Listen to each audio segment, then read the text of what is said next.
আসলে গরম মানে খুবই কষ্টকর বিষয়। গরমের দিনে আমার খুবই কষ্ট হয়।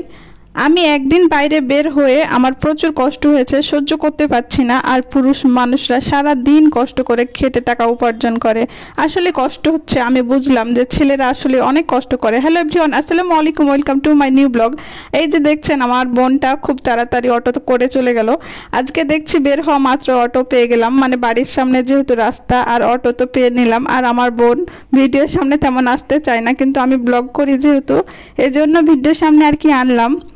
ও খুব রাগ করছিল যে আপনি কেন ভিডিও করছেন, আমার তো শরম লাগে, আর আমি সারা দিন পড়াশোনা করেছি, আমার নিজেকে খারাপ লাগছে। তারপর চলে আসলাম রানীহাটি। এরপরে এখানে বলছে পেয়ারা খাবো আপি। তো হাই কপাল, পেয়ারার যে দাম বাবা, অনেক দাম। যেখানে 40 টাকা দামের পেয়ারা, সেখানে পেয়ারার দাম বলছে 80 টাকা, 70 টাকা, এর কমে দেওয়া যাবে না। তারপরে 80 না 70 টাকায়, 70 টাকায় যেন নিল। তারপরে তো আমরা মার্কেটে মানে যাব আর কি।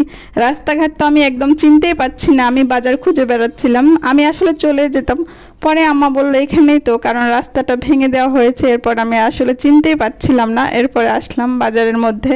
এত গরমের মধ্যে কি দেখবো আর কি না দেখবো বুঝতেই পারছিলাম না। এখানে 2 পিসের কালেকশনগুলো অনেক সুন্দর ছিল, বাট আমার ছোট বোন নিল না। এরপরে বলছি না, ওর জিনিস খুঁজতে খুঁজতে আমি তো পুরো পাগল হয়ে যাবো। তো আমার জন্য 3 পিসগুলো দেখি, তো এভাবে আমাকে দেখাচ্ছিল ভাইয়াটা একটা একটা করে। এখানে আমি মাত্র 2-3টে মনে হয় 3 পিস দেখেছি, তার মধ্যে থেকে একটা নিয়ে ফেলেছি। কোনটা নিয়েছি বলুন তো বন্ধুরা, যদি জানেন অবশ্যই কমেন্ট বক্সে জানিয়ে দেবেন কিন্তু আমি কোন 3 পিসটা নিয়েছি। আমি এসে মানে বেশি আর কি দেখা শোনা করি না, আমি আমার যেটা চোখে লাগে ফার্স্ট টাইম আমি ওটা পছন্দ করে নিয়ে ফেলি। এত বেশি দেখা দেখি আমি একদমই পছন্দ করি না। আর আমার ছোট বোন হচ্ছে পুরো দোকান মার্কেট শেষ করে দেবে, তারপরও সে সিলেক্ট করতেই পারবে না। লাস্ট ফল সে একটা সিম্পল ড্রেস নিয়ে বাসায় চলে আসবে, কিন্তু তারপরও ওর জন্য এত খোঁজাখুঁজি করা লাগে। আর এখানে লেসের দোকানে আসলাম, একটা ভাইয়ের দোকান। সেখানে দেখছি তেমন ভালো লেস মানে পাওয়াই যাচ্ছে না, সে নাকি নতুন দোকান চেঞ্জ করেছে আর কি। তারপর তো চলে আসলো সঞ্জুমনির কসমেটিক নেওয়ার জন্য। এখানে এই যে ঝুমকা সুন্দরগুলো নিল, মানে তার পছন্দের একটা ঝুমকা কিনলো, আমারও ভালো লেগেছে। আসলে ওর এখন ঈদ, ও ছোট আর আমি বড় হয়ে গেছি, সব ভুলে গেছি।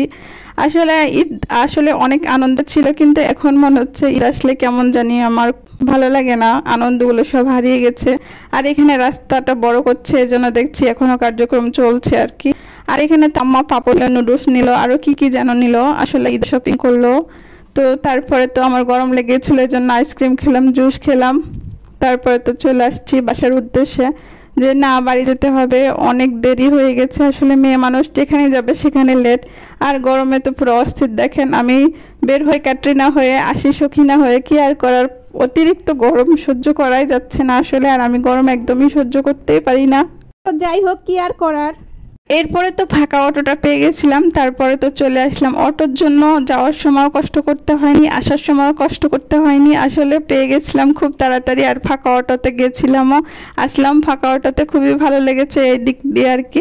মানে জার্নি করতে খুবই ভালো লেগেছে, অটোর জন্য অপেক্ষা করতে হয়নি। বাট প্রচুর গরম ছিল, তো চলে আসলাম। আজকের মতো এ পর্যন্ত, ভালো থাকবেন, আল্লাহ হাফেজ, আসসালামু আলাইকুম।